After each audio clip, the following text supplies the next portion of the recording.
Chapter 17. A Tantrum. She had got up very early in the morning and had worked hard in the garden, and she was tired and sleepy, so as soon as Martha had brought her supper and she had eaten it, she was glad to go to bed. As she had laid her head on the pillow, she murmured to herself, "I'll go out before breakfast and work with Dickon, and then afterward, I believe, I'll go to see him."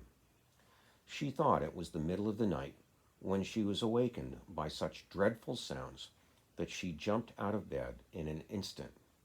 What was it? What was it? The next minute she felt quite sure she knew. Doors were opened and shut, and there were hurrying feet in the corridors, and someone was crying and screaming at the same time, screaming and crying in a horrible way. "It's Colin," she said.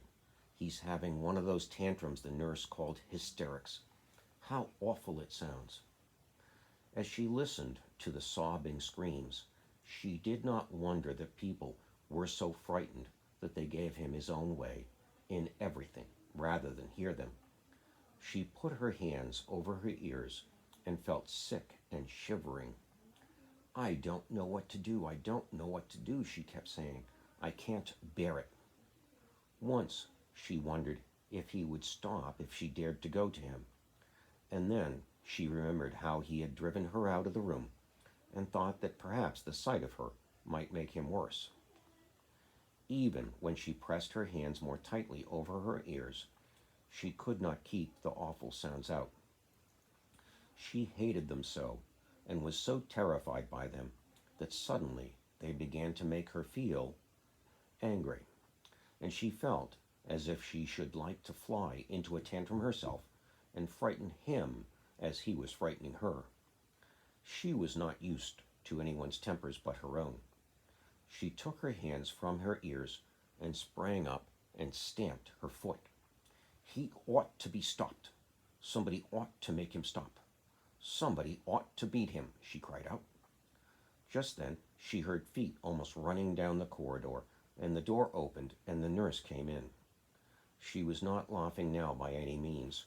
She even looked pale. "He's worked himself into hysterics," she said in a great hurry. "He'll do himself harm. No one can do anything with him. You come and try like a good child. He likes you." "He turned me out of the room this morning," said Mary, stamping her foot with excitement. The stamp rather pleased the nurse. The truth was that she had been afraid she might find Mary crying and hiding her head under the bedclothes. "That's right," she said. "You're in the right humor. You go and scold him. Give him something new to think of. Do go, child, as quick as ever you can." It was not until afterward that Mary realized that the thing had been funny as well as dreadful, that it was funny that all the grown-up people were so frightened that they came to a little girl just because they guessed she was almost as bad as Colin himself. She flew along the corridor, and the nearer she got to the screams, the higher her temper mounted. She felt quite wicked by the time she reached the door. She slapped it open with her hand and ran across the room to the four-posted bed. "You stop!" she almost shouted. "You stop! I hate you. Everybody hates you. I wish everybody would run out of the house and let you scream yourself to death. You will scream yourself to death in a minute, and I wish you would." A nice, sympathetic child could neither have thought nor said such things, but it just happened that the shock of hearing them was the best possible thing for this hysterical boy, whom no one had ever dared to restrain or contradict. He had been lying on his face, beating his pillow with his hands, and he actually almost jumped around. He turned so quickly at the sound of the furious little voice. His face looked dreadful, white and red and swollen, and he was gasping and choking. But savage little Mary did not care at him. "If you scream, another scream," she said. "I'll scream too. And I can scream louder than you can. I'll frighten you. I'll frighten you." He actually had stopped screaming because she had startled him so. The scream which had been coming almost choked him. The tears were streaming down his face, and he shook all over. "I can't stop," he gasped and sobbed. "I can't, I can't." "You can," shouted Mary. "Half that ails you is hysterics and temper. Just hysterics, hysterics, hysterics." And she stamped each time she said it. "I felt the lump, I felt it," choked out Colin. "I knew I should. I shall have a hunch on my back, and then I shall die." And he began to writhe again, and turned on his face and sobbed and wailed, but he didn't scream. "You didn't feel a lamp," contradicted. "You didn't feel a lump," contradicted Mary fiercely. "If you did, it was only a hysterical lump. Hysterics make lumps. There's nothing the matter with your horrid back, nothing but hysterics. Turn over and let me look at it." She liked the word hysterics, and felt somehow as if it had an effect on him. He was probably like herself, and had never heard it before. "Nurse," she commanded, "come here and show me his back this minute." The nurse, Mrs. Medlock, and Martha had been standing huddled together near the door, staring at her, their mouths half open. All three had gasped with fright more than once. The nurse came forward as if she were half afraid. Colin was heaving with great breathless sobs. "Perhaps he won't let me," she hesitated in a low voice. Colin heard her, however, and he gasped out between two sobs, Show her. She'll see them." It was a poor thin back to look at when it was bared. Every rib could be counted, and every joint of the spine, though Mistress Mary did not count them as she bent over and examined them with solemn, savage little face. She looked so sour and old-fashioned that the nurse turned her head aside to hide the twitching of her mouth. There was just a minute's silence, for even Colin tried to hold his breath, while Mary looked up and down his spine, and down and up as intently as if she had been the great doctor from London. "There's not a single lump there," she said at last. "There's not a lump as big as a pin, except backbone lumps, and you can only feel them because you're thin. I've got backbone lumps myself, and they used to stick out as much as yours do, until I began to get fatter, and I'm not fat enough yet to hide them. There's not a lump as big as a pin, and if you ever say there is again, I shall laugh." No one but Colin himself knew what effect those crossly spoken childish words had on him. If he had ever had anyone to talk to about his secret terrors, if he had ever dared to let himself ask questions, if he had had childish companions and had not lain on his back in the huge closed house, breathing an atmosphere of heavy with the fears of people who were most of them ignorant and tired of him, he would have found out that most of his fright and illness was created by himself. But he had lain and thought of himself and his aches and weariness for hours and days and months and years. And now that an angry, unsympathetic little girl insisted obstinately that he was not as ill as he thought he was, he actually felt as if she might be speaking the truth. "I didn't know," ventured the nurse, "that he thought he had a lump on his spine. His back is weak because he won't try to sit up. I would have told him there was no lump there." Colin gulped and turned his face a little to look at her. Could you?" he said pathetically. "Yes, sir."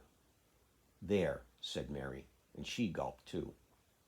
Colin turned on his face again, and but for his long-drawn, broken breaths, which were the dying down of his storm of sobbing, he lay still for a minute, though great tears stormed down his face and wet the pillow. Actually, the tears meant that a curious, great grief had come to him. Presently, he turned and looked at the nurse again, and strangely enough, he was not like a Rajah at all as he spoke to her. "Do you think I could live to grow up?" he said. The nurse was neither clever nor soft-hearted, but she could repeat some of the London doctor's words. "You probably will if you will do what you are told to do and not give way to your temper and stay out a great deal in the fresh air." Colin's tantrum had passed, and he was weak and worn out with crying, and this perhaps made him feel gentle. He put his hand a little toward Mary, and I'm glad to say that her own tantrum having passed, she was softened too, and met him halfway with her hand, so that it was a sort of making up. I'll go I'll go out with you, Mary, he said. I shan't hate fresh air if we can find. He remembered just in time to stop himself from saying, if we can find the secret garden, and he ended, I shall like to go out with you if Dickon will come and push my chair. I do want to see Dickon and the fox and the crow.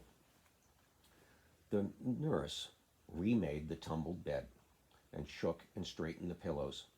Then she made Colin a cup of beef tea and gave a cup to Mary, who really was very glad to get it after her excitement. Mrs. Medlock and Martha gladly slipped away, and after everything was neat and calm and in order, the nurse looked as if she would very gladly slip away also.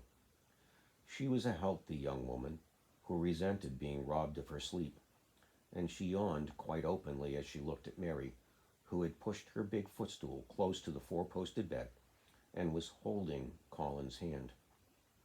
You must go back and get your sleep out, she said. He'll drop off after a while if he's not too upset. Then I'll lie down myself in the next room.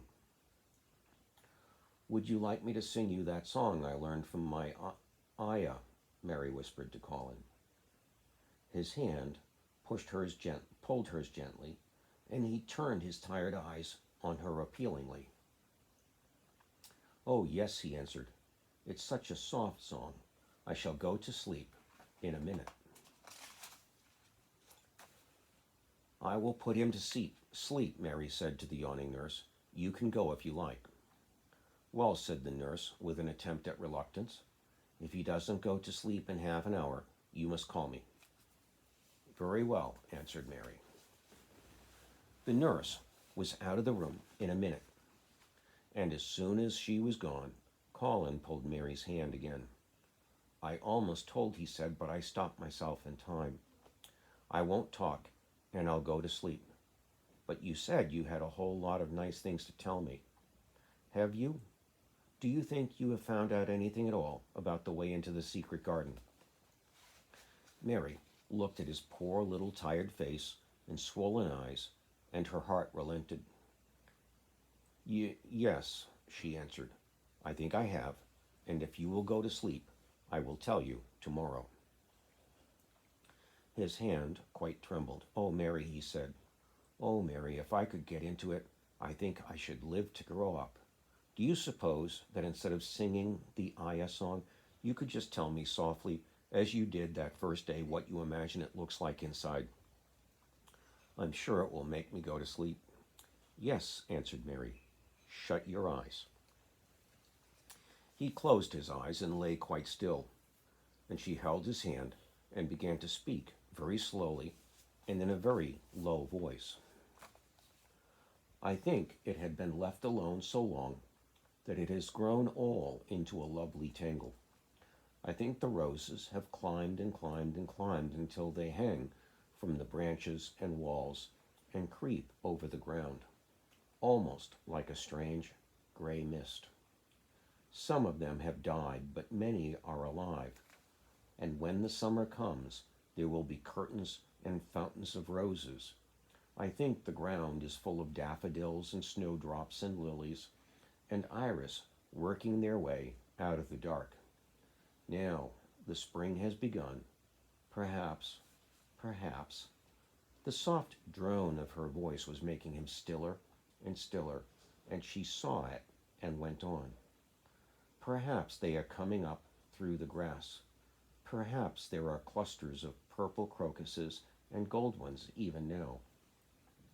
Perhaps the leaves are beginning to break out and uncurl, and perhaps the gray is changing, and a green gauze veil is creeping over everything. And the birds are coming to look at it, because it is so safe and still. And perhaps, very softly and slowly indeed, the robin has found a mate, and is building a nest. And Colin was asleep.